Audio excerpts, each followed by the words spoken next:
Welcome back to Claim Brandalorian, guys. I'm Brandon. Everything Star Wars, lore, theory, Funko, Lego. If you like that, go ahead and subscribe.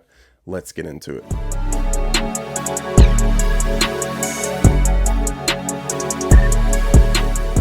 We have just a few more weeks left of the Bad Batch. Exactly 1 month from today, we will see the finale. We will know how the Bad Batch ultimately comes to a close. After last week's episode, seeing ASAJJ Ventress, finally, this raises questions, of course, and I feel like this is really good for the Star Wars fandom, getting a good, beloved character back, and her story's not over. We know that. My question is, did she really come back just to talk to some rogue clones about M count and let them know what it is? I feel like that's too easy. ASAJJ Ventress obviously has a later story, and I feel like Omega is going to be a huge part of that. A lot of fans are thinking that we're going to see Quinlan Vos and ASAJJ Ventress create the path, ultimately showing Omega as the first person that they are going to hide under this. And if you know me, you know I'm a huge fan of Quinlan Vos, so whatever we can do to get my boy back. But I'm gonna put Quinlan to the side just for a moment. The dynamic we already saw between ASAJJ Ventress and Omega is it's mother and daughter like. I think everything that she wants to do is basically take this child. She obviously is untamed with the Force. She hasn't been able to use it yet.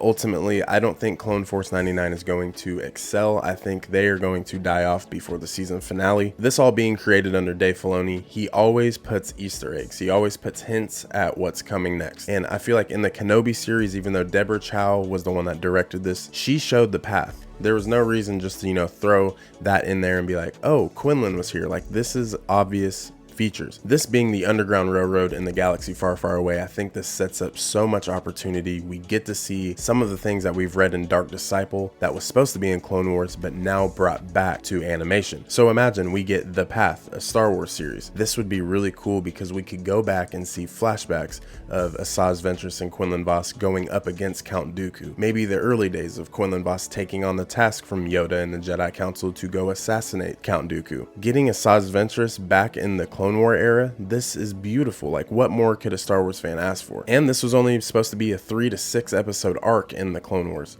So if we could just get some flashbacks, maybe we could see ASAJJ Ventress get Force Lightning by Count Dooku, Quinlan Vos turning to the dark side.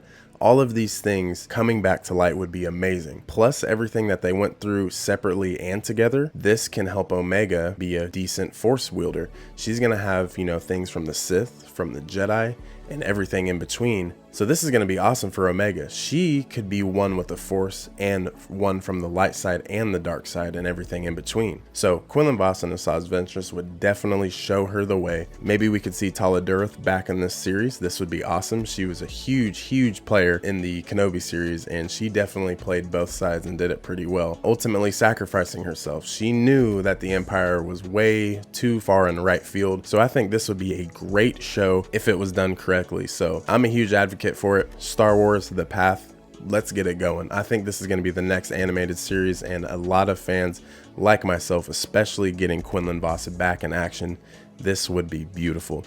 But let me know down in the comments, would you like The Path, a Star Wars show? Is that something that you would like? Is that something you don't want to see? Should we just stick with the novel? What's your thoughts? We'll see you in the next video, guys. Take it easy. May the Force be with you. I'm out.